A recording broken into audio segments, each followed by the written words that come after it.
Hello, heathens. Welcome to Cult News, Episode 2.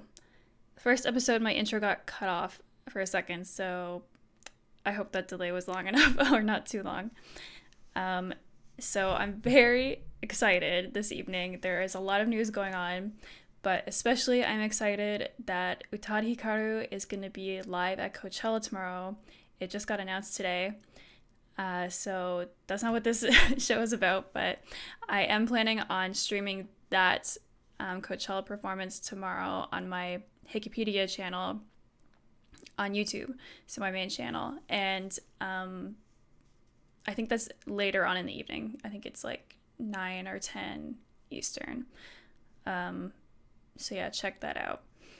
But I have plenty of articles tonight. I thought I wouldn't have that many, and then I started looking at them. I was like, oh no, I actually have to like take a couple out because there's a lot. So this one I'm a little bit excited about, this first one. So let's start. For Fox 5 Atlanta, suspected cult leader arrested on rape, false imprisonment charges during DeKalb County raid. Sorry if I pronounced that wrong. By the Fox 5 Atlanta digital team. And a bunch of these have video with them, so I'm gonna try to like play the videos through the stream, so hopefully you guys can hear them.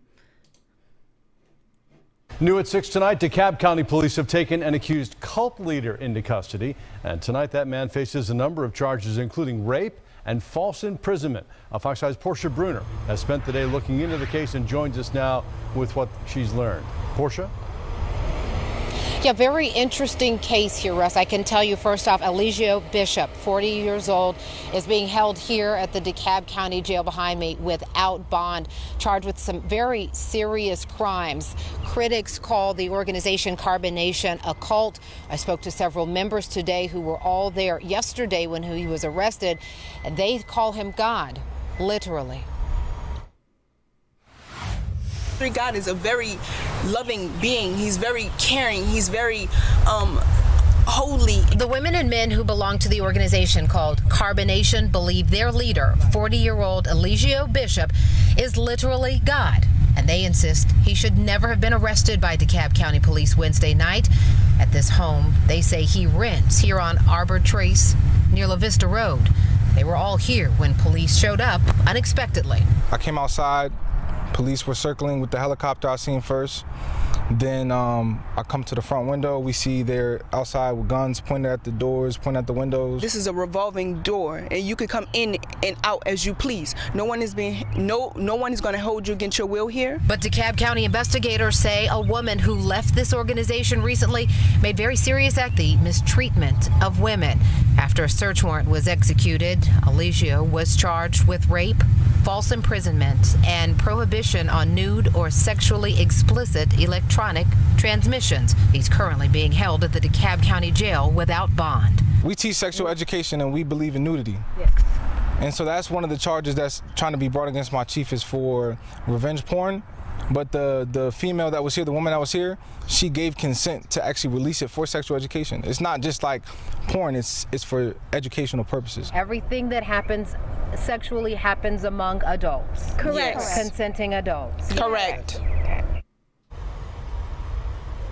I did speak at length with the women there. They said that many women come and go from this organization because they don't necessarily like what they discover about themselves, and say that this is another targeted attack against Mr. Bishop. Of course, police are saying they're still investigating what happens inside the home there and what happens to the women who say they leave because they've been sexually mistreated. We'll continue to work on the story and have more developments as they come into Fox 5 News.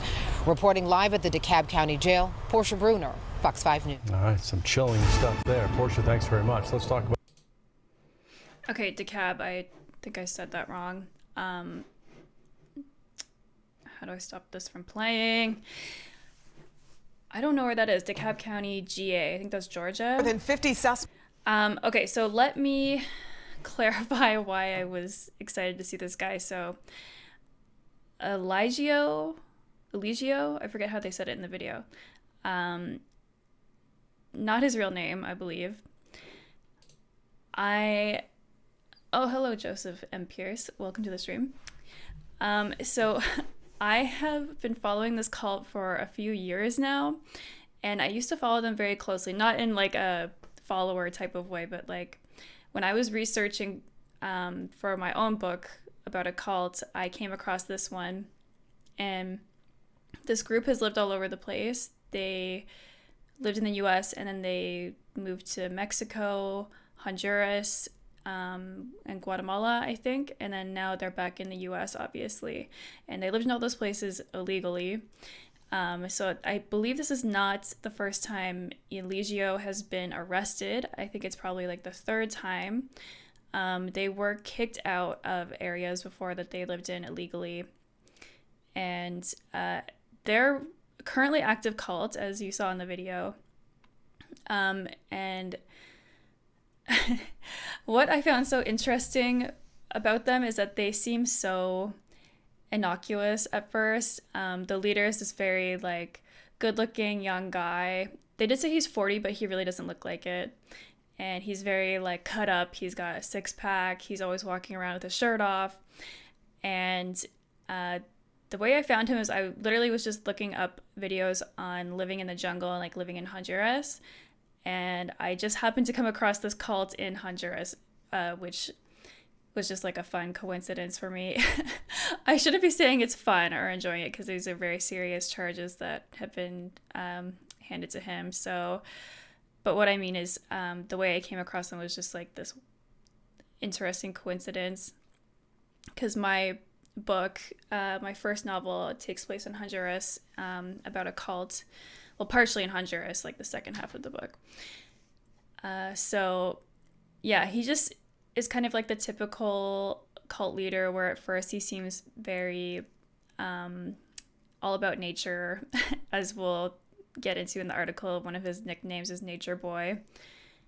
And I don't think I said it. They said it in the video, but the cult is called Carbon Nation. And they had a different name at first, but they're very active online. Apart from the core group that lives together, they have a lot of online outreach. So they have like Facebook and Instagram, and I for a while it was in like infiltrating a Facebook group, but I eventually left because it just got to be a little bit too creepy. This is pre-Trump presidency. So like during Trump's campaign, I think Eligio, he was trying to gain some publicity by posting about Trump and supporting him, and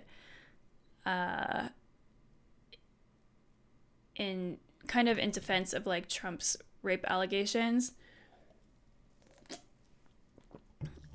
But yeah, so his beliefs are pretty basic. So when they were living in South America, they lived in the jungle. They kind of like squatted at like people's houses that were willing to take them in. And they primarily lived off of like fruit and vegetables that were local to them. And I actually took a couple things from this cult from my novel as well. The whole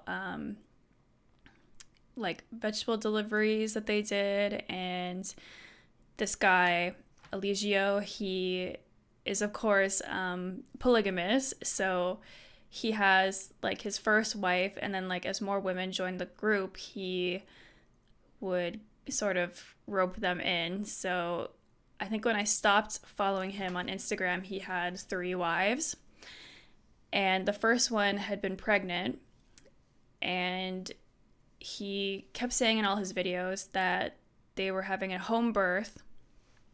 I think they're still in Honduras at this time, or they were in Guatemala, I don't remember. And then eventually, when his wife was in labor, they went to the hospital, which was like 2 hours away. So I pretty much lifted that exactly from that story to put in my book, because it was just really interesting to me. So Anyway, I guess we'll read the article now about these charges. Although they are very serious, they are the type of charges that the perpetrator tends to get off easily. At the most, they'll be in jail for like 2 years, or they just get out right away. I did see another headline over here that he's denied bond, so maybe it will be taken more seriously because, as I said, I don't think it's his first arrest. Okay, so DeKalb County. He is a 40-year-old man who is known by many names such as Nature Boy, the Messiah Demigod, Master Chief, and whose supporters on Thursday even called God. But to the DeKalb County Jail, he is listed as Eligio Bishop. Also I took the name Bishop for my book. That's the last name of the cult leader in my book, because it just sounds, it's like inherently religious, so yeah. Bishop was taken into custody by the DeKalb County Police Department's Special Victims Unit Wednesday evening at a home he rents on Arbor Chase. Just after 6 p.m., police executed search and arrest warrants. I came outside. Police were circulating with the helicopter I'd seen first. Then I come to the front window and see they are outside with guns pointed at the windows. That's pretty serious. Said Daley Armstead, current Carbonation member. I think that was the quote from the video. Bishop's followers believe he shouldn't have been arrested. Who is Eligio Bishop? He is an American citizen who has ties to both Atlanta and New York. 3 God is a very caring being, a very loving being. He's very caring. He's very holy, one of his followers told Fox 5 on Thursday. According to reports, he used the nickname Nature Boy because of the 1948 Nat King Cole by the same title. Do they mean the song? Okay, his other nicknames were similarly self-proclaimed. Bishop has a heavy social media footprint, having made online music videos and life coaching tapes, as well as soliciting for donations. Yeah, that's another thing, is like what they do, these all-day live streams. They also ask for donations. As you can see here, it's like, I guess there's almost an even amount of men and women, but when I was following their social media, it really seemed like they just bled male members. Like they would join and then they would realize that this dude just wanted to take the women for himself. There's some videos on YouTube as well of people who knew Eligio before this group formed, and from like ex-members talking about like what it was like, and that was really informative for my research as well. Is Carbonation a cult or a counterculture? Bishop is the head of Carbonation, which is either cult or a black counterculture group, depending on who is describing the organization. The first time I heard that, I thought it was kind of cool, Bishop told the Associated Press in 2020. Me, a black man, a cult leader, I'm from the hood. That's something that I find like kind of nefarious about this cult as well, is he's a black man, he is targeting other black Americans.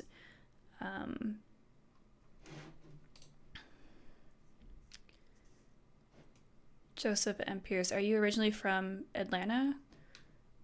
I am not. Maybe this guy is Eligio. Bishop, in the same interview, expressed how his group has been misunderstood everywhere they've gone, including Costa Rica, which they were forced to leave in 2017. Oh, maybe that's what I'm thinking of when I was saying Guatemala. They are misunderstood. They were kicked out for being there illegally. They didn't have passports, and yeah, they didn't have a visa to stay there long term. Oh, yeah. I don't know where he's from. It said he has ties to Atlanta and New York. We're a group of African Americans that are protesting our conditions by leaving them, he said. They just make us look crazy on the internet. The group has not only been thrown out of Costa Rica, but also asked to leave Nicaragua and Panama, according to reports. Bishop and several members of the group were arrested back in June 2020 for violating Hawaii's quarantine policy. They were eventually sent back to California. What is with all these cults that try to move to Hawaii? Like, poor Hawaii, leave them alone. Carbonation members said they follow a vegan diet and believe, among other things, that all people are different shades of brown. But for every positive thing mentioned online about the group, there appears to be 2 negative criticisms. According to critics of the group, followers are asked to live as part of a commune-style family, being asked to surrender their money and possessions. Those same critics have said once members are part of the group, they are not allowed to leave. A quick search of the internet will reveal reports on at least 2 such members. That is something current members deny. Blah, blah, blah. They said that in the video. Bishop remains behind bars facing charges of rape, false imprisonment, and sending sexually explicit messages. Investigators said the charges stem from what a member of the Carbon Nation who recently left the group told police. The woman reported the mistreatment of women. Blah, blah, blah. They said that in the video. Members said everything sexually has happened among adults and was consensual.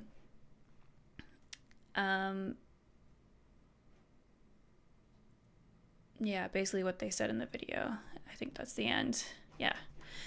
So definitely going to keep my eye on this because I am so familiar with this man, and I actually don't recognize these women. So I'm kind of curious if like his wives are still in the group and they just didn't come out for this protest or interview. I don't know what they're doing here. Yep, so that's on Carbon Nation. And then we have an update here on the court case I talked about last week. So really poor timing on my part because this article came out the day after I did last week's live stream. So if you guys remember, if you watched the first episode, that we talked about the Sarah Lawrence College case that was in the courts last week, and the perpetrator, Lawrence Ray, remember I said the names are a bit confusing, he was convicted, so he was found guilty the day after the stream.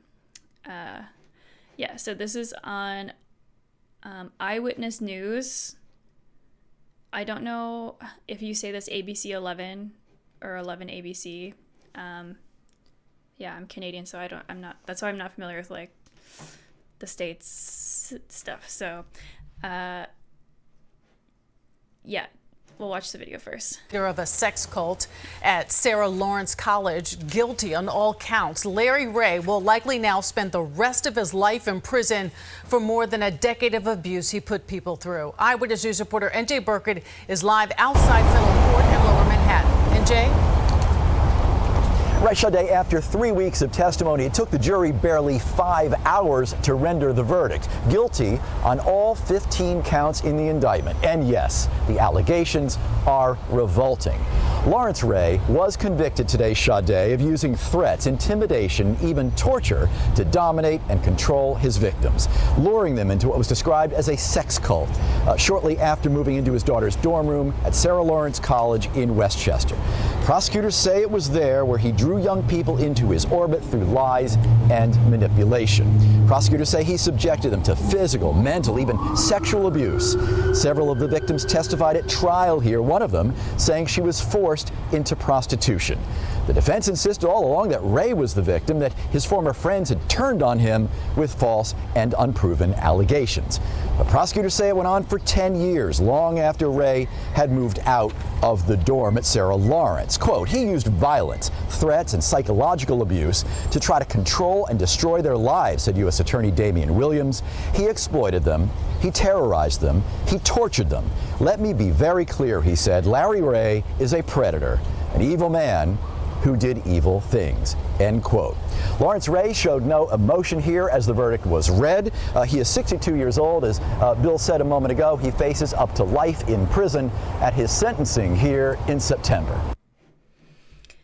Yeah, so he hasn't been sentenced yet. We have to wait until September to find that out. But yeah, like they said, likely he's going to spend the rest of his life in prison. He's already 60, or 62, I think they said. So he was found guilty on all 15 charges. Yeah, I don't know if we need to read the article because we covered so much last week. This might just be like recounting what those charges were about.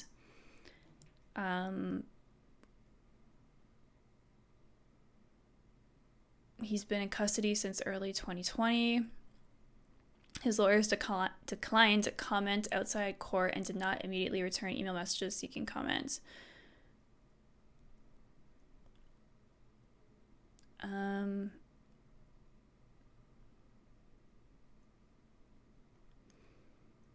Yeah, this is just recounting what he did. He lived with his daughter in her dorm. He abused, manipulated students there. He was like a pimp, basically. He physically tortured them, and he documented everything. So yeah, last time we talked about this, I was pretty sure he was going to be found guilty because there was so much evidence. Ray carried out his crimes with help from his daughter, Isabella Pollock, a woman who has pleaded not guilty to criminal charges, prosecutors said. Her trial is set for later this year. The daughter has not been charged. I can imagine she'll be found guilty as well. Yeah, Joseph, you're right. It was all college students that were victimized by him. But I think it's been quite a few years since he was living in the dorm. So yeah, another one we will be following. Okay, so this one's on the same site, and this is kind of like a historical one. Oops, I think I forgot to read the byline on that previous one. My bad. So, another video, I'll just watch. Sheriff's Department with a search warrant demanding entry. On top of the table, there's one body. We're going to begin tonight with the strange suicide of the 39. It's very strange.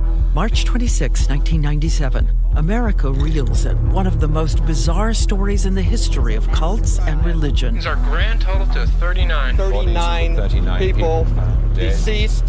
Why were these people wearing homemade spaceship uniforms, brand new Nike sneakers? What in the hell happened here? Who are these people? 3 to beam up. Energize. 39 to beam up. Thank you. She goes, 39 to beam up. You know, and that, I think that just said it all. I felt so sorry for her. The mystery of Heaven's Gate the next kingdom begins. Yes, it is. It's the cult. I mean, it's the cult of cults. It's the cult of truth. For more than 2 years, we've been poring over the decades of old documents, videotapes, hundreds of hours of audio tape we've not heard before. Tapes found in archives and storage bins. Witnesses start to come out of the shadows to talk with us about our central question. How did wonderful people so much like our friends, our family, end up ensnared in a cult? All of them convinced that this one man knows how to perfect them and take them through the gates of heaven on a UFO. Marshall Herb Applewhite Doe is basically their god. A god who wants them to erase gender, sexuality, private thoughts. Heaven's Gate was so extreme. A total attack on individuality, humanity, sexuality. They created one of the toughest indoctrination programs I've encountered in 30-some years of doing this. Literally, everything that you do throughout the day, every day, day after day, is prescribed down to the minute. How you brushed your teeth, how you used the toilet, how you washed your body. They had rules about dressing, they had rules about talking, they had rules about sex. It was rules upon rules upon rules. And who were these followers before they walked through his door? Dreamers, high achievers, a valedictorian and presidential scholar. She's lonely and follows them to the end. The brother of a famous heroine on Star Trek. The son of a prominent Connecticut family who just wanted to be part of a commune in nature. He ends up giving them his trust fund and his life. So many people.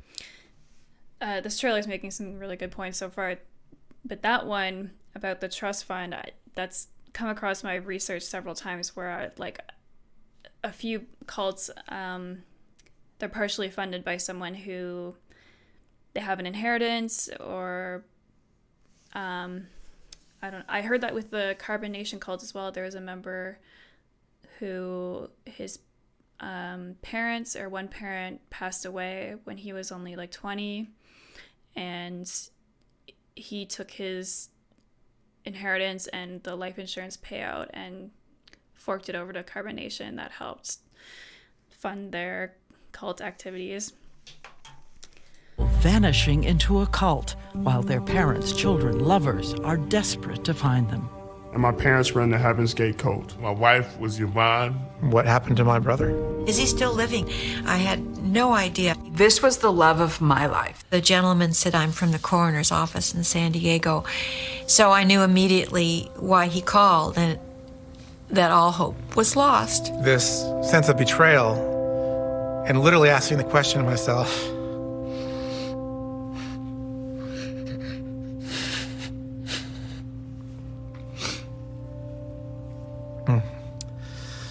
sorry, I said that moment. I think, what a waste. All of those 39 people, what a waste. What a waste of talent and beauty, because they were good. They had good hearts. These people were not malicious. And we're so grateful to the families who came forward and the former followers. It wasn't easy. And they did it because the experts all say that in unsettled times, we're all susceptible. And we have to help our families understand. They have to know who's on the other side of the door when you knock. So that is what this piece is about tonight. And truly, it is a voyage like none other I've ever taken. You say families, friends, neighbors, people we know, and as falling susceptible. Highly accomplished people, lots of promise in their lives. And as she said at the end, what a waste. So sad. All right. That is really, really sad. So, what was I going to say? I really appreciate how they're speaking about it in the trailer, and then their comments kind of after that, where they're talking about how anyone can be susceptible to groups like this. No one really joins a cult thinking to themselves, I'm joining a cult. Everyone thinks they're doing something beneficial to them or to other people. And I think the way people are starting to talk about these things, it is really obviously improved since, decades past. We're not really using the word brainwashing anymore, although it does come up.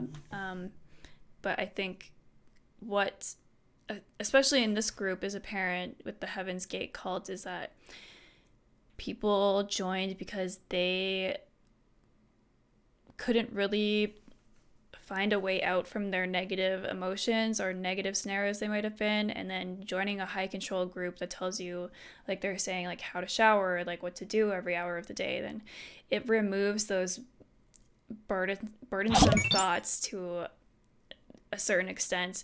Those alerts are so loud to me. I don't know if they're super loud for you guys. Halunky says Queen. Welcome, Queen. Thank you for following. Let's get into the article. Hopefully it's not just a recap of the video, but it might be. Surviving member of Heaven's Gate cult reflects on mass suicide 25 years ago. It meant everything. The extraordinary Diane Sawyer event special is now streaming on Hulu. By Claire Weinrob, Christina Ng, Acacia Nunes, and Haley Yamada. I'm sorry for all the terrible ways I pronounce people's names. Diane Sawyer shares a look inside the historic mass tragedy in The Cult Next Door, the mystery and madness of Heaven's Gate. I have to find a way to watch this because we don't have Hulu in Canada. Halunky, it's 4 a.m. Good night. Have a good sleep. Coachella tomorrow. Yes. We're going to try live streaming that on the Wikipedia channel, so I'll see you there. Oh, I'm so happy you guys are coming out to this stream. On March 26, 1997, an anonymous caller directed police to a mansion outside San Diego, where authorities soon discovered the largest mass suicide on U.S. soil. So the reason they're putting this caveat on U.S. soil is because of the Jim Jones mass suicide, the Jonestown suicide that happened in Guyana. So Yeah, and that was almost 1,000 people. It was like 900 people. I'm going to be burping because I was drinking carbonated water. The 39 victims found within the home were all members of a strange and secretive cult called Heaven's Gate, which had a goal to transcend to higher beings by spaceship. That reminds me of like the one thing in the trailer I didn't like, how they said they were wearing homemade space suits or something, like spaceship uniforms. Yeah, uniforms. They all were wearing track suits, I'm pretty sure. They were just wearing like the same clothes. Just the way that they described it was kind of like exaggerated.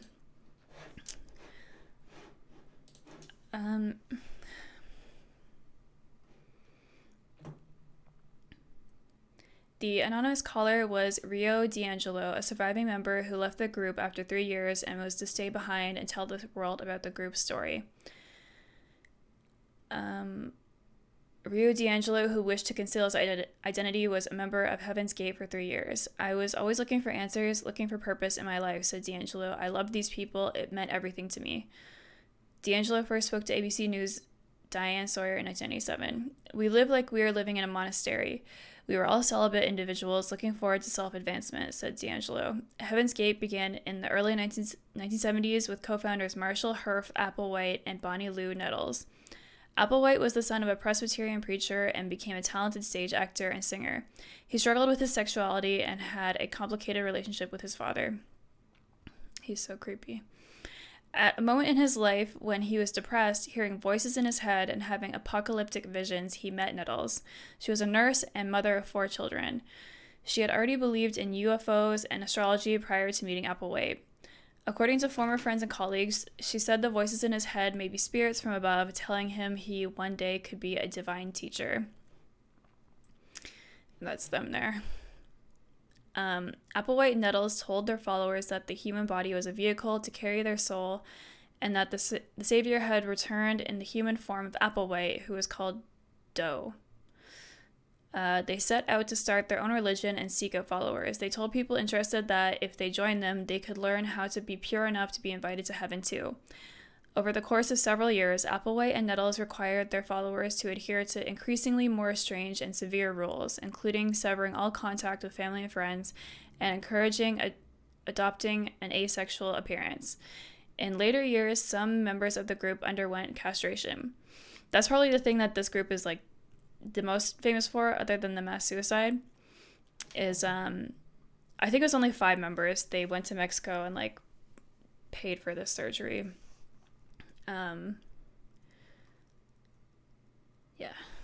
Now, nearly 25 years later, D'Angelo reflected on where his life is now. He says he still feels the presence of Applewhite and Nettles. Mostly it's just feeling. I don't get words, but mostly it's just feeling, said D'Angelo. An image of Heaven's Gate cult taken from a home video in the 1990s. D'Angelo said he made the choice to move on. I tried to get a job and people would not hire me because they thought I was part of some crazy thing. And so it's really a matter of choice for me to get along with my career, my life, just so people would not look at me, said D'Angelo. It's not about me, you know. D'Angelo, now a retired art director, said he's reunited with his mother and is focusing on spending more time with his granddaughter. I'm a regular guy. I'm trying to be more of myself, said D'Angelo, and a better person every way I can.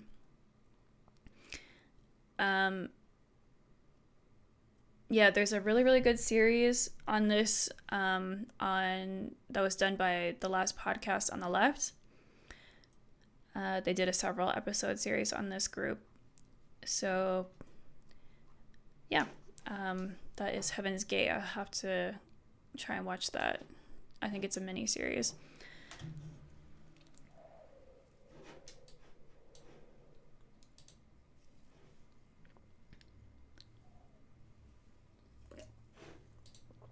Okay, so now I have one that has a couple articles attached to it. And it's another court case. It's currently, the trials are ongoing. So this is again for ABC 11 Eyewitness News. Brother of Lori Vallow, Daybell, speaks out on their relationship, sister's murder charges. And this is also streaming on Hulu, so thanks for nothing, Hulu.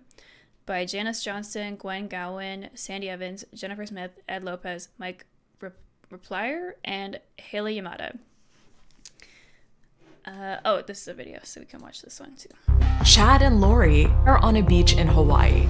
They are getting tan, they are walking barefoot, they are living their best life, seemingly completely oblivious to the welfare of the kids.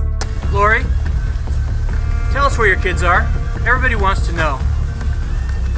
When you're seeing this play out in real time, what is that like for you as you're watching this? It was hard to watch on TV to see how she was handling the whole thing. And why in the world wouldn't you say where your kids are if something wasn't right? I had the same gut feeling in my stomach, the same way I had the same gut feeling when Charles was killed. And I thought, if she's not saying where the kids are dead. Okay. So just to give a little bit of background on this, if you're not sure, Lori Vallow married this guy, Chad Daybell, after their respective spouses died suddenly, and Lori's brother was also killed in suspicious circumstances. And Lori met Daybell, who kind of like Scientology style was a science fiction author, and he sort of amassed this following of, oh, my cat's coming in. A small following, and then started to turn his like science fiction into a wacky religion, and it was like a doomsday religion, and that their whole belief about the end of the world coming factored into these murders, basically. Are you gonna try and leave again now that you just got in here?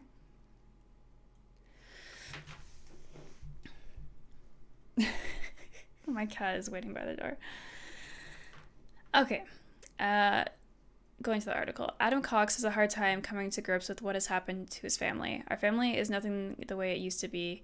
You don't know who to trust, who's saying what actually happened, Cox said in an exclusive network interview with ABC's 2020. Cox is the brother of Lori Vallow, a name made infamous around the world after she and her husband, Chad Daybell, were charged with the murders of Vallow's children, JJ Vallow and Tylee Ryan. Alex Cox, the brother of Adam Cox and Lori Vallow, was also implicated in the murders, according to the indictment. There's so much deceit, and some family members may believe one thing and other family members may believe another thing, said Cox, referring to how Lori Vallow and Alex Cox explained events to other family members.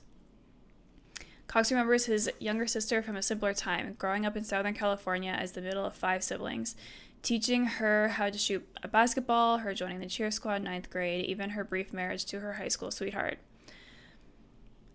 There was nothing odd, there was nothing alarming or something that you would think that, how could she go off and do these things, Cox said. More than 2 years ago, the nation became captivated by the story of two missing children and their mother who didn't seem to be looking for them. The investigation uncovered an even darker tale, including a string of deaths of people close to Vallow and Daybell, as well as their adherence to a strange doomsday ideology. So they're referring to their trip to Hawaii. So, oh my goodness, you just came in here. They did not report the kids missing because they killed them, which we'll find out later. The grandparents, so I believe Lori's parents, reported the kids missing after they hadn't seen them for months. And Lori and Chad fled to Hawaii, which is what they were talking about in the video. In this January 7, 2020 file photo, Kay and Larry Woodcock speak to members of the media in Rexburg, Idaho, offering $20,000 for information that leads to the recovery of Joshua Vallow and Tylee Ryan, who were last seen in September of 2019. In the months leading up to the tragedies, Adam Cox began to notice an unsettling shift in his sister's behavior. He says she would tell him that she had spoken to Jesus Christ face to face and that she was a translated being who could not die. I looked at her and she looked at me and I was like, Lori, what you're saying is not true. This is nonsense, said Cox. And she goes, you think I'm crazy, don't you? From that point, she tried to cut everything off with me, Cox added. Here's another video. Chad Daybell behind bars, just like his wife, Lori Vallow, whose children, Tylee and JJ, have been missing for months. Local Idaho authorities, along with the FBI, searching Daybell's Idaho property Tuesday, saying they made a grim discovery. Detectives and investigators have recovered what's believed to be human remains that have not been identified at this time. The findings, a potential break in a 10-month-long mystery and desperate search for the two children who haven't been seen since September. From the beginning, questions have swirled about Vallow and Daybell's alleged involvement in her children's disappearance, while a string of deaths surrounded their relationship. The couple, who met while both married to other people, wed last November in Hawaii, just days after Daybell's wife Tammy suddenly died, and a few months after Vallow's husband was shot and killed by her brother, who later died himself of natural causes. Police say Vallow lied to them about her son's whereabouts, telling them he was staying with a family friend last fall. The day after police checked in on the children, Vallow and Daybell returned to Hawaii, where they lived for several months, offering no answers about the children's whereabouts. What happened to JJ? A former relative saying Vallow became different after meeting Daybell, an author of religious books who has previously spoken about what he says were two near-death experiences. And ever since she's been involved in this doomsday cult, that is not the same Lori that we knew for 13 years. And the last year has just been non-understandable. Months after Vallow's arrest, Daybell telling ABC News the kids are safe, but not elaborating. Is there anything that you would like to say to people at all who are, number one, concerned about the kids or concerned about you and your wife? Anything at all you want to say to them? Grateful for any support. We just have to wait for the legal process to work through. Vallow was extradited back to Idaho and is now awaiting trial. She has pleaded not guilty. So that clip is a little dated. I think they were saying they found the remains like Tuesday, but I think the video is a couple of years old. They found the kids' remains, I think in 2020. I don't remember.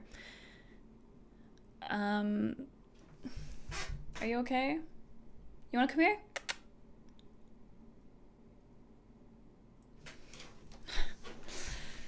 Cox said he reached out to their mother. I was like, look, Lori is saying some crazy stuff. We got to do something. And my mom was like, well, she's never said that to me. I never heard her say that. 2020 spoke to Janice Cox a month before the bodies were found. Adam told us he was really worried about Lori, said Janice Cox. He didn't specify, but he said to me, he said, Mom, don't you think Lori has some crazy beliefs? And I said, no, I don't think Lori has crazy beliefs. She's taking care of JJ. Lori's just living a normal life. Cox did, however, find that Vallow's estranged husband, Charles Vallow, shared his concerns about what they saw as a troubling change in her mental state. Charles Vallow had called police about Vallow's alleged threats against him. He had even filed for divorce before changing his mind and trying to reconcile. Charles Vallow and Cox planned to stage an intervention for Vallow at her Arizona home in July 2019, but the intervention never happened. A violent confrontation allegedly unfolded at Vallow's home when Charles Vallow arrived to take JJ to school. It ended with Alex Cox shooting and killing Charles Vallow. Alex Cox claimed to detectives that he killed Charles Vallow in self-defense while trying to protect his sister and his niece Tylee.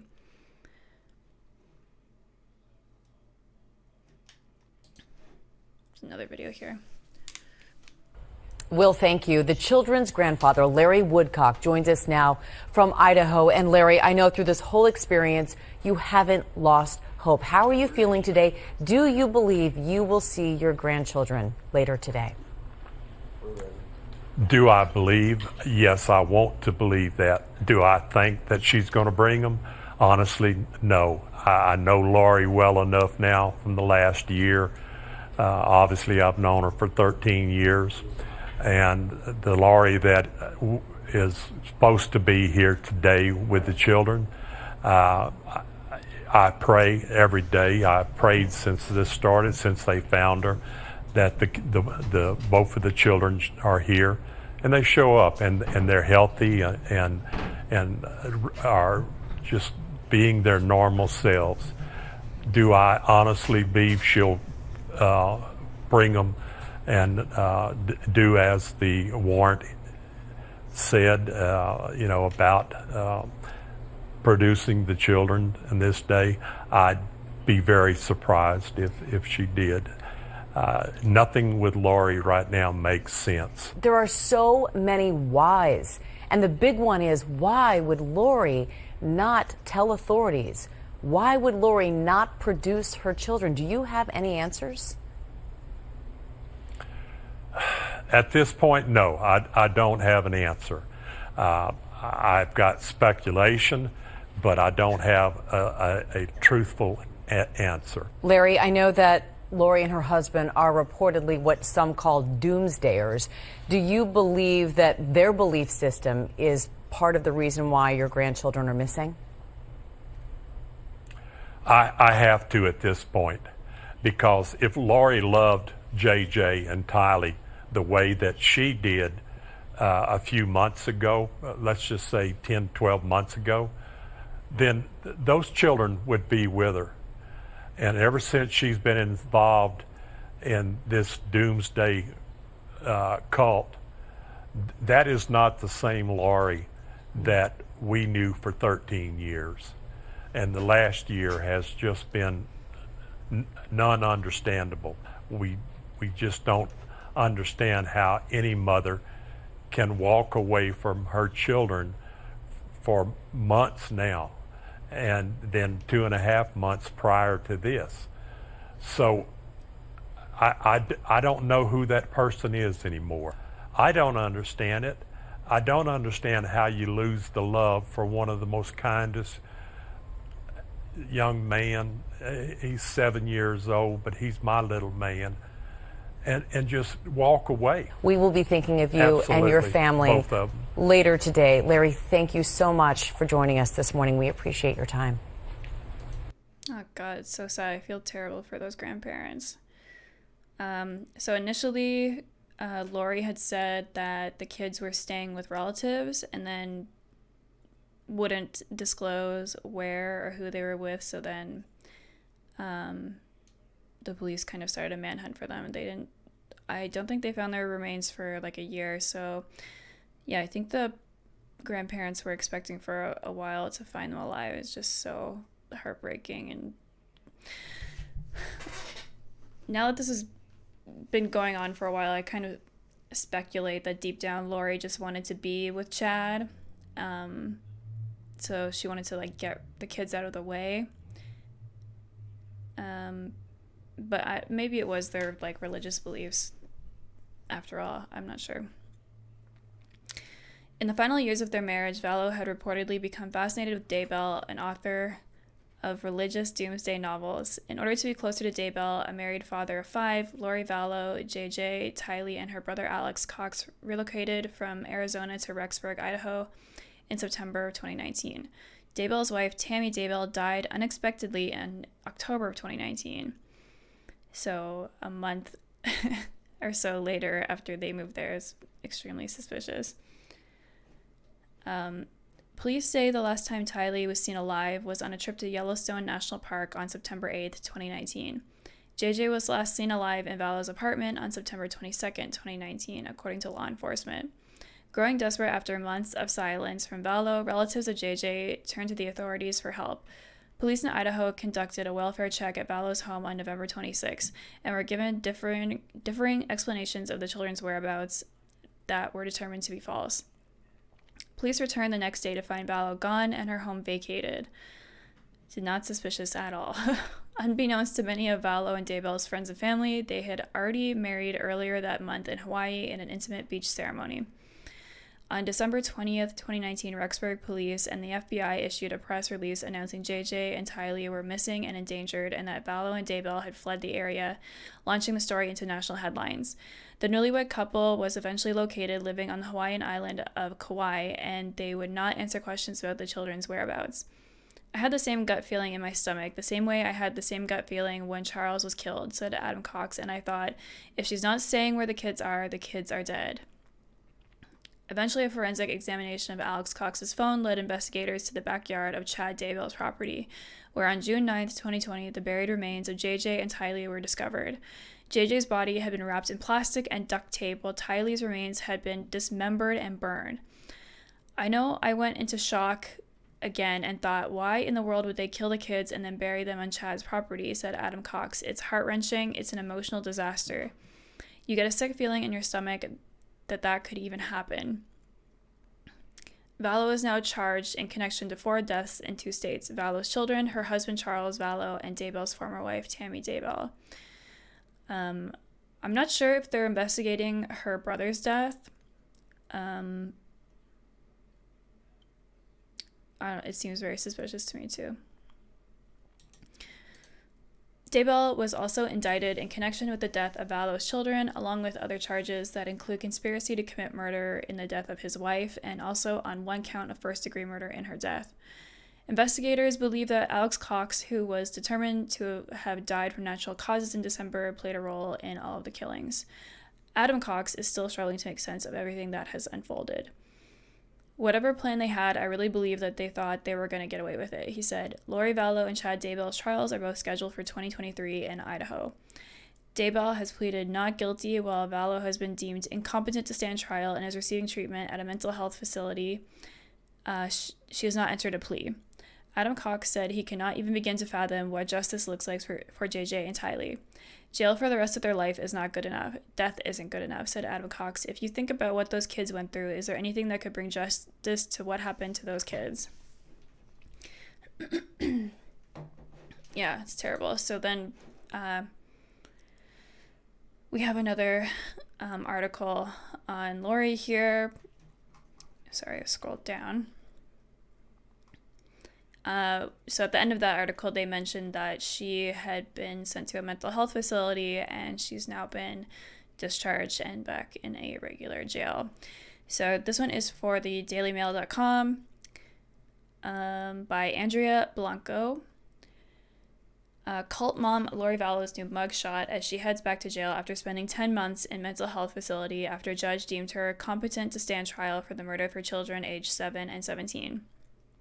Lori Vallow, 48, was taken to the Madison County Jail in Rexburg, Idaho by Fremont County Sheriff officers just after 1 a.m. on Thursday. Again, I apologize. I don't know how to pronounce any of these areas. She had spent the last 10 months in custody of the Idaho Department of Health and Welfare after an assessment determined she was incompetent for trial. On Monday, Fremont County District Judge Stephen Boyce ordered court proceedings against Vallow to continue, saying she had restored competency. Vallow and her husband, Chad Daybell, 53, are charged with multiple counts of conspiracy to commit murder and first-degree murder, among other crimes.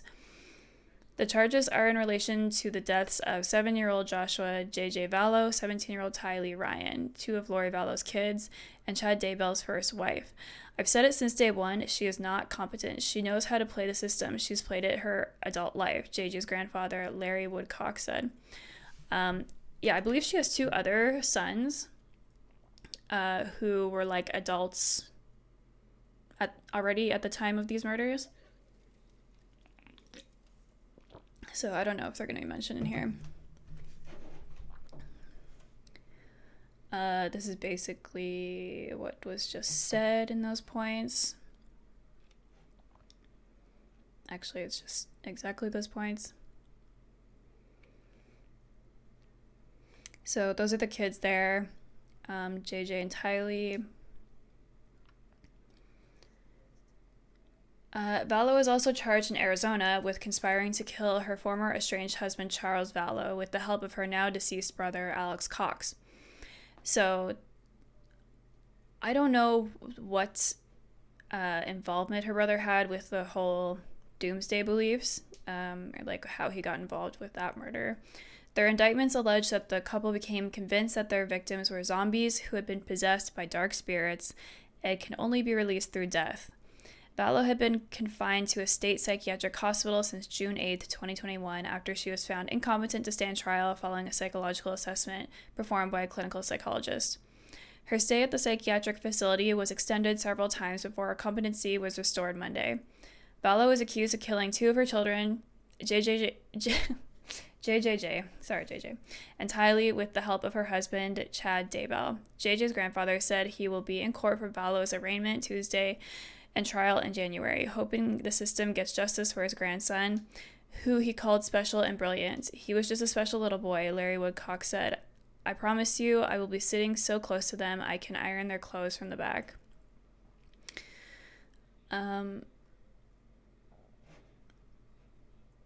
Should we watch this? Oh my God. Tell me your reaction when you heard the news this morning. Finally. I was stunned at first, but it took a little bit for it to settle in. But absolutely just excited and relieved. I guess relieved is the best. The best. Well, to me, what it proves is that she has played the system her whole life, and she can't play it anymore. I never believed that she was incompetent. I know her better than that. I truly believe she played the system the whole time. And now that they're both going to be sitting in a court across that fence from me and Kay and our family, and we're going, and this, she is going to have, it's not going to be like that fiasco where when they brought her into school, into court, and she had her crayon paint and whatever else she had on, and looked like a bimbo. Jolly Rancher lipstick. Yeah, it looked like a bimbo. So this time, drag her. At some point in time, she's going to look at us. She's going to have to, because I am not going to give her 1 inch. I'm going to be right there behind her, just like I did with Chad. And I hope I can do the same with her. I want her to feel us breathing down I her want neck. her to know that I'm right behind her, just like I wanted Chad to know. Do you think that she's changed? I don't know. My guess is no. My guess is she is just in her little, I say in her world, but not in a sick, delusional way, but in a strong-willed, I'm not guilty, and Chad and I did what was right, and and that type of, well, that way I don't have to ever face the fact that I murdered my 2 kids and my husband, or Chad murdered her 2 kids and my wife. So yeah, I think that she's just gonna continue on, and I don't know that she'll ever realize or ever state out, admit her. I don't know. Personally, I don't care. She's in a courthouse now. She's going to have to answer for something. Yeah, good point. Yeah, it doesn't matter if she's changed or not, but the judge obviously says she's competent. I really don't. It's gonna, it'll catch up to her. Yep. It always does. And she's run from this now. She's been running for 3 years since she left Charles and left JJ for all that time, and then came back and then conspired to get Charles to murder Charles if she didn't pull the trigger. I still haven't figured that out yet. And then okay, this is too long. Sorry, lost interest in them. Although I feel terrible for it, but I just like what happened with the case. Also, is that a common accent in Idaho? Let me know. A police investigation in Arizona uncovered computer documents that indicated Charles Vallow discovered his wife was having an affair with Chad Daybell just weeks before his death. So Charles, the husband of Lori, discovered Lori was having an affair with Chad, and then he was murdered. Like, why can't you just get a divorce? Like, what is wrong with these people? You have to kill someone instead of just getting divorced. Charles Vallow confronted Lori Vallow in a text message and then reached out to Tammy Daybell to let her know that their spouses were cheating. The investigators didn't determine if Tammy Daybell ever read the email from Vallow or deleted it without reading. 11 days after Charles Vallow sent the email, he was shot to death by Cox, who argued self-defense. At the time, Charles Vallow was seeking a divorce, says Lori Vallow, believed she had become At the time, Charles Vallow was seeking a divorce, saying Lori Vallow believed she had become a godlike figure who was responsible for ushering in the biblical end times. Cox died in December 2019 of an apparent blood clot in his lung. So that's the brother. And I guess that's Charles there. I think he's the father of JJ, and Tylee has a different father.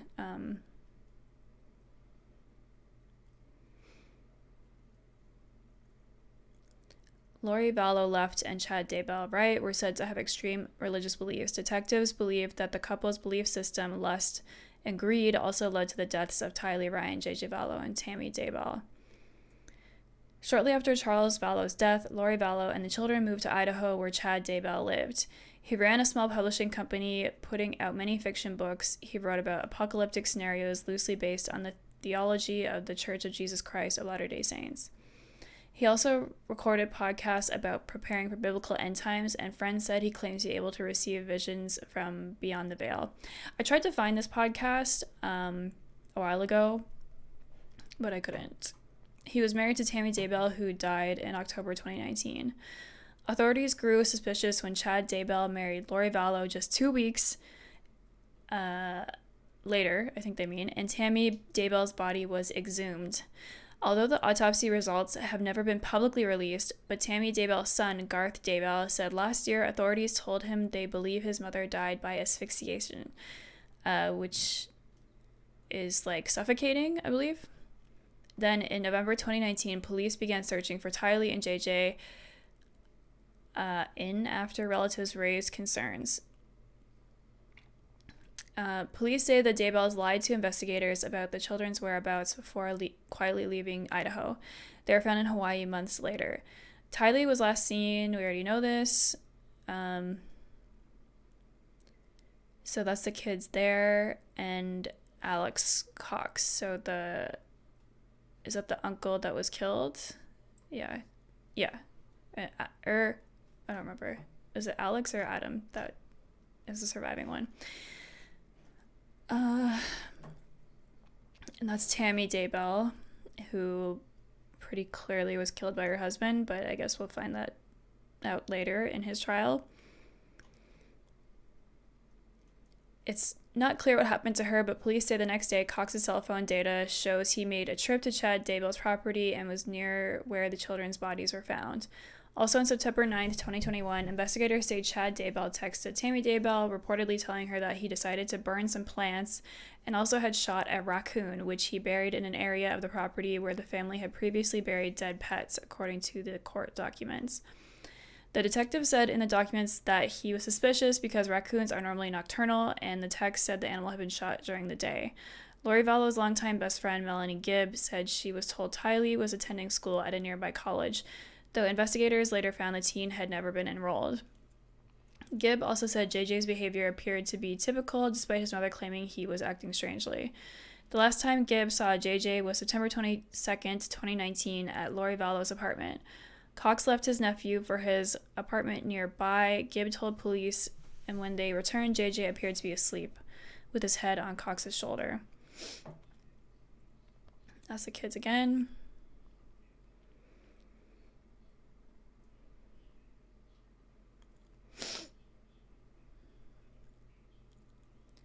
The next morning, Gibb said JJ was gone, and Lori said Cox had taken him for a while. An analysis of Cox's cell phone records that day shows that his phone pinged at locations on Chad Daybell's property once again. It was those cell phone records that led police to the bodies of the children, police said. Daybell met Vallow in 2018, and the two quickly became close, according to investigators. Within a short time, they were traveling to meet each other, and at one point, Daybell wrote a steamy short story for Lori Vallow based on two characters who, like them, met at a religious conference. Nothing hotter than a fanfiction.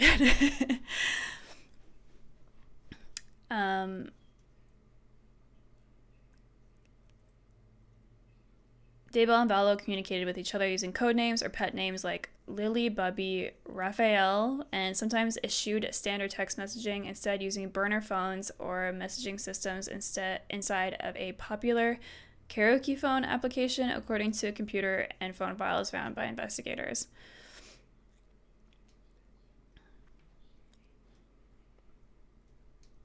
At times, as many as 10 people were part of the loose religious group that met to pray, drive out evil spirits, and seek revelations from beyond the spiritual veil. Though the beliefs Vallo's friends described to detectives were loosely based on theology from the Church of Jesus Christ of Latter-day Saints, they veered into the extreme. That's Mormonism, by the way. An arraignment for Lori Vallow has been scheduled for April 19th after she was restored competency on Monday. Davies sits in prison awaiting trial, currently rescheduled for January 2023. Prosecutors have sought the death penalty. They have cited the fact that all his alleged crimes were committed for remuneration, life insurance, and Social Security payments as aggravating circumstances. This is Lori's initial questioning by police. That's on YouTube if you want to watch it. Then this is just like a recap of the timeline of all their crimes and then the police investigation. So yeah, we might have an update on that next week as Lori is returned to court. How long has it been now? An hour and 6 minutes.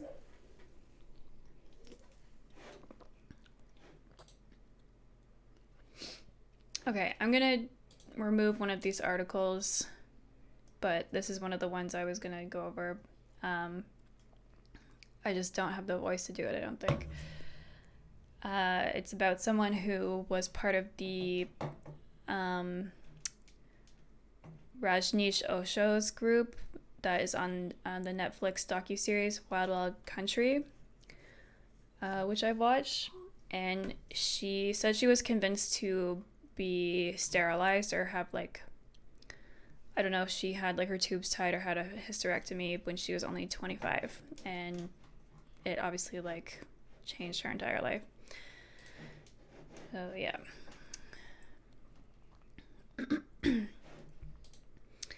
Time flies. Yes, it does. Okay, so here's the last one we're going to cover for the night. Another one on dailymail.com by Daily Mail reporter. Okay, very good. Maoist cult leader 81 who preyed on his female followers and imprisoned women, including his daughter, in a London house for 30 years, dies in jail. The leader of a Maoist cult, Aravindan Balakrishnan, 81, has died in prison. Balakrishnan preyed on female followers and kept them captive in South London. He was jailed for 23 years in 2016 after the bizarre sect was finally exposed. Kind of confusing wording there because he didn't actually spend 23 years in jail. Obviously, he was exposed in 2016, so he was only in jail for like 6 years at the most. So I guess he was sentenced to 23 years. Oh, I always have cat hair stuck to my face.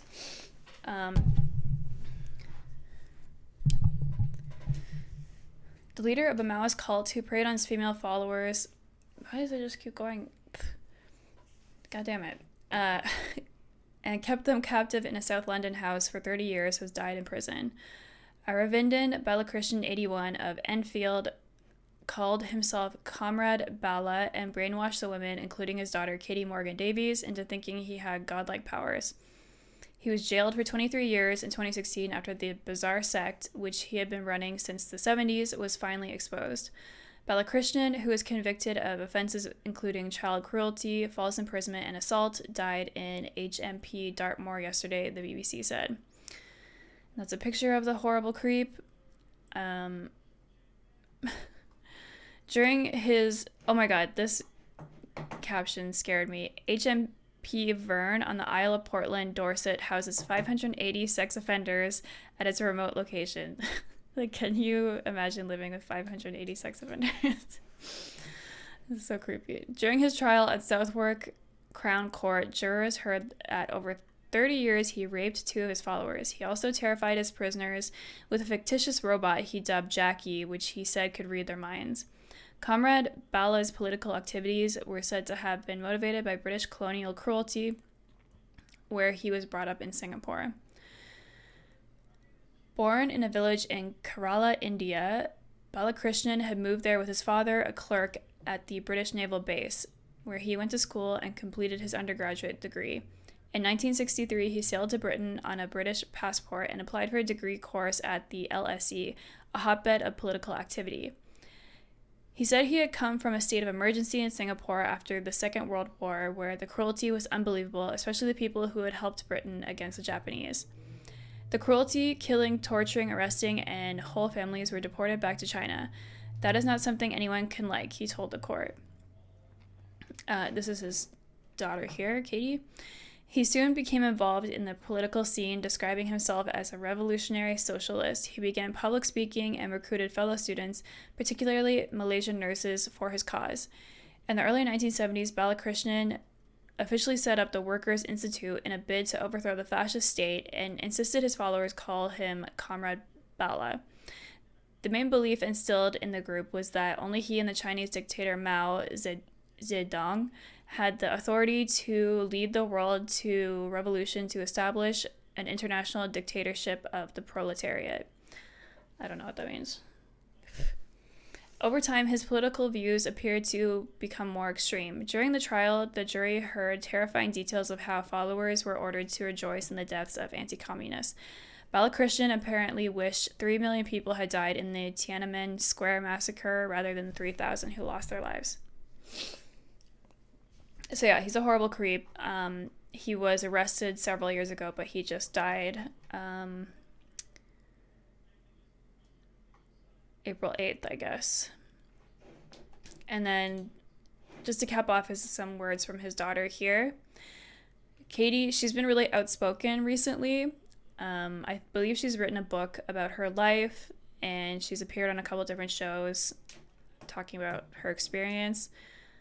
Yeah, so this is the New Indian Express with by Amia Mithal. At the end of the day, he is still my dad. Rape accused deceased Kerala origin cult leader's daughter. Katie said that she had no idea whether her father ever visited Kerala after he left the native place at the age of 8. My feelings are mixed, to be honest. He was not the best dad, as is well known, but he is still my dad, and at the end of the day, I'm sorry he passed away before there was a chance of making it. I don't know what she means, what she's referring to by making it there. Said Katie Morgan Davies, the daughter of Aravindan Balakrishnan, the notorious Kerala-born man who ran a fanatic cult in London and was sentenced to 23 years in jail by UK court. He died on April 8th. Katie is currently pursuing philosophy and sociology at Leeds University, the UK. In an exclusive interview to the New Indian Express over Mail, Katie Morgan, now 39, who escaped from his 30-year-long chilling torture in 2013, disclosed that her father, Aravindan Balakrishnan, hailed from Mayanad in Kollam. He was born in Mayanad. He left for Singapore with his mother when he was 8 to meet his father, who was a soldier there, said Katie. Balakrishnan's parents are R. Balakrishnan and Sarojini, and he had a younger brother who is a consultant ENT surgeon in Singapore. Comrade Bala's father worked for the British Army in Singapore. Katie said that she had no idea whether her father ever visited Kerala after he left the native place at the age of 8. Katie's mother is Cyan Davies, a follower of Aravindan Balakrishnan, who was also tortured by Aravindan and died in 1997 after falling from upstairs under mysterious circumstances. Growing up in the cult, Katie was kept in the dark about her parents for years, though she lived with the 7 people of the cult, including Aravindan Balakrishnan, his wife Chanda, and Cyan Davies. All right, so I wish her the best. I'll probably check out her book just to get some more details of what happened inside there, but there are a lot of videos on YouTube if you would like to check that out. I think this group is sometimes called Cult of Jackie. unless as a separate group and I'm misremembering that. But Joseph said reminds me of Fulong Gong. I don't know what that is. Maybe we can talk about that in another stream. I hope that you found this stream educational in some way or interesting. Try not to say too many like positive or sensationalist words when it comes to people who have been murdered and stuff. So yeah, Twitch will archive these videos for 14 days, but I'm also backing them up on my WordGrub YouTube channel. I've been thinking about maybe changing the name of this channel. I don't know if you can do that on Twitch to WordGrub, so they're the same, but yeah. Also gonna live stream tomorrow on the Hikipedia YouTube channel, as I said at the beginning. So thank you guys so much for watching, and I will see you next week in Cult News. Bye.